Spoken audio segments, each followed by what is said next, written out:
राधे राधे दोस्तों। कार्तिक मास की कथा का पहला अध्याय। एक बार ब्रह्मा जी ने नारद जी को कार्तिक माह के विषय में बताते हुए कहा कि कार्तिक मास भगवान विष्णु जी की सदैव प्रिय है। इस मास में भगवान विष्णु जी का ध्यान करते हुए कोई भी पुण्य कार्य किए जाए तो उसका अवश्य फल मिलता है। सभी योनियों में से मनुष्य योनि को सर्वश्रेष्ठ तथा दुर्लभ कहा गया है। अतः प्रत्येक मनुष्य को कार्तिक मास के पुण्य कर्म करने चाहिए, क्योंकि इस माह में सभी देवतागण मनुष्य के समीप जाते हैं। इस माह में देवता मनुष्य द्वारा किए हुए स्नान, व्रत, वस्त्र, भोजन आदि, स्वर्ण दान, भूमि आदि दिए गए दान को विधि पूर्वक ग्रहण करते हैं। इन सभी में अन्नदान, जो कि इन सभी पापों का नाश करता है, का अधिक महत्व है। कार्तिक मास में मनुष्य जिस किसी की मनोकामना से दान अधिक करता है उसे वह अक्षय रूप में प्राप्त होता है। यदि कोई मनुष्य दान देने में असमर्थ हो तो उसे कार्तिक मास में प्रतिदिन भगवान के नामों का स्मरण करना चाहिए तथा गंगा जी में स्नान करते हुए कार्तिक मास की कथा पढ़नी चाहिए। ऐसा करने से भी मनुष्य पुण्य का भागी बनता है। इस मास में भगवान शिव को प्रसन्न करने के लिए किसी भी मंदिर में भजन कीर्तन करना चाहिए, स्वयं दीप दान करना चाहिए अथवा दूसरे के दीपक की रक्षा करनी चाहिए। भगवान का सारूप्य तथा मोक्ष पद प्राप्त करने के लिए तुलसी तथा आंवले के वृक्ष को भगवत स्वरूप मानकर उसका पूजन करना चाहिए। जो मनुष्य कार्तिक माह में जमीन पर सोता है उसके सभी पाप युगों युगों के लिए नष्ट हो जाता है। मनुष्य अरुणोदय काल में जागरण कर गंगा में स्नान करके करोड़ों जन्मों का कलमशों का धो डालता है। गोविंद गोविंद हरे मुरारी, गोविंद गोविंद मुकुंद कृष्ण, गोविंद गोविंद रंथांग पाने, गोविंद दामोदर माधवे पति। कार्तिक मास में प्रतिदिन इस प्रकार भगवान की कीर्तन करना चाहिए। गीता जी का पाठ करने से बड़ा पुण्य ही प्राप्त होता है।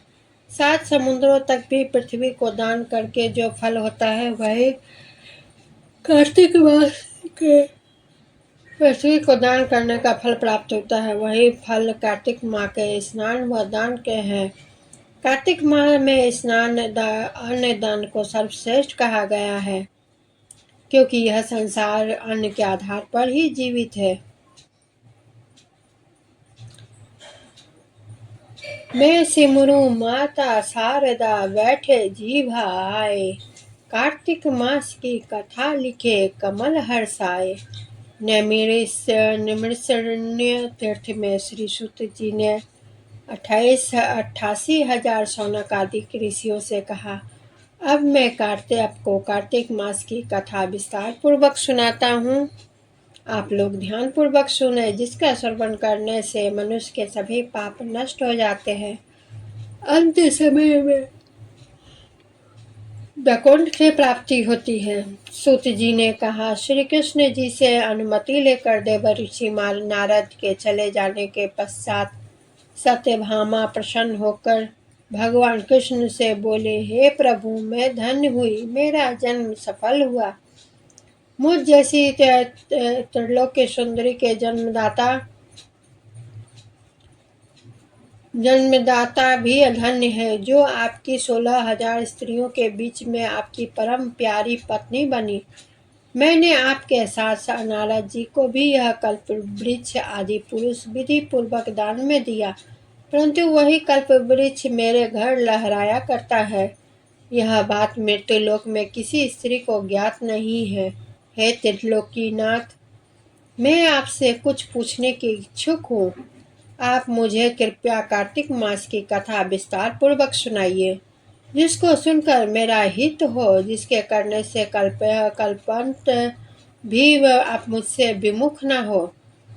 सूत जी आगे बोले। सत्यभामा के ऐसे वचन सुनकर श्री कृष्ण ने हंसते हुए सत्यभामा का हाथ पकड़ा और अपने सेवकों को वहीं रुकने के लिए कहकर विलास युक्त अपनी पत्नी को कल्प वृक्ष के नीचे ले गए। फिर हंसकर बोले, हे प्रिय, 16,000 रानियों में से तुम्हें मुझे प्राणों से समान प्यारी हो। तुम्हारे लिए मैंने इंद्र एवं देवताओं से विरोध किया। हे कांते, जो बात तुमने मुझसे पूछी है उसे सुनो। एक दिन मैंने तुम्हारी इच्छा पूर्ति के लिए गरुड़ पर सवार होकर इंद्रलोक जाकर कल्प वृक्ष मांगा। इंद्र द्वारा माने गए मना किए जाने पर इंद्र एवं गरुड़ में घोर संग्राम हुआ और गोलोक में भी गरुड़ जी गौओं से युद्ध किया। गरुड़ की चोट से उनके कान एवं पूंछ कटकर गिरने लगे, जिससे 3 वस्तुएं उत्पन्न हुई। कान से तंबाकू, पूंछ से गोभी और रक्त से मेहंदी बनी। इन तीनों का प्रयोग करने वालों को मोक्ष नहीं मिलता। तथा तब गौओं ने भी क्रोधित होकर गरुड़ पर वार किया, जिससे उनके 3 पंख टूटकर गिर गए।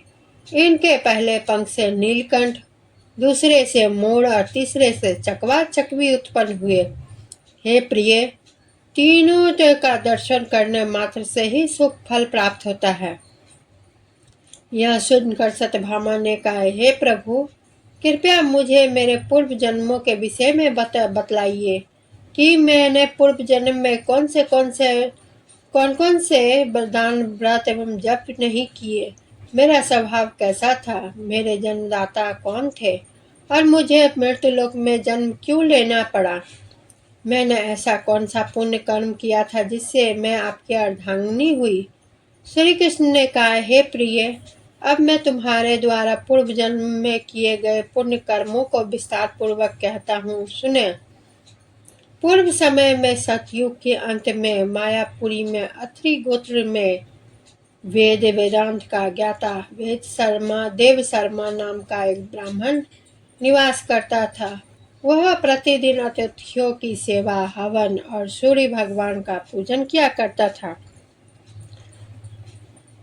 वह सूर्य के समान तेजस्वी, वृद्धावस्था में उसे गुणवंती नामक कन्या की प्राप्ति हुई। उस पुत्रहीन ब्राह्मण ने अपने कन्या का विवाह अपने ही चंद्र नामक शिष्य के साथ कर दिया। वह चंद्र को अपने पुत्र के समान मानता था और चंद्र भी उसे अपने पिता की भांति सम्मान देता था। एक दिन वे दोनों कुश व समिधा को लेने के लिए जंगल में गए। जब वह हिमालय की तलहटी में भ्रमण कर रहे थे, तब उन्हें एक राक्षस आता हुआ दिखाई दिया। उस राक्षस को देखकर भय के कारण उसके अंग शिथिल हो गए और वे वहां से भागने में भी असमर्थ हो गए। तब उस काल के समान राक्षस ने उन दोनों को मार डाला। चूंकि वे धर्मात्मा थे, इसलिए मेरे पार्षद उन्हीं मेरे बैकुंठ धाम में मेरे पास ले आए। उन दोनों आजीवन सूर्य भगवान की पूजा किए जाने के कारण मैं दोनों पर अति प्रसन्न हुआ। गणेश जी, शिव जी, सूर्य व देवी, इन सब की पूजा करने वाले मनुष्य को स्वर्ग की प्राप्ति होती है। मैं एक होता हुआ भी काल और कर्मों के भेद से 5 प्रकार का होता हूँ। जैसे एक देवदत्त, पिता, भ्राता आदि नामों से पुकारा जाता है। जब वे दोनों विमान पर आरूढ़ होकर सूर्य के समान तेजस्वी रूपवान चंदन की माला धारण किए मेरे भवन में आए, तो वे दिव्य भोगों को भोगने लगे। एक दिन मैंने तुम्हारी इच्छा पूर्ति के लिए गरुड़ पर सवार होकर इंद्रलोक जाकर कल्प वृक्ष मांगा। दोस्तों, यहाँ पर फर्स्ट अध्याय यहीं पर समाप्त होता है और दूसरा अध्याय में फिर लेके कल उपस्थित होंगे। इसी के साथ मैं यहाँ समाप्त करती हूँ। आप लोगों को कार्तिक मास की कथा कैसी लगी?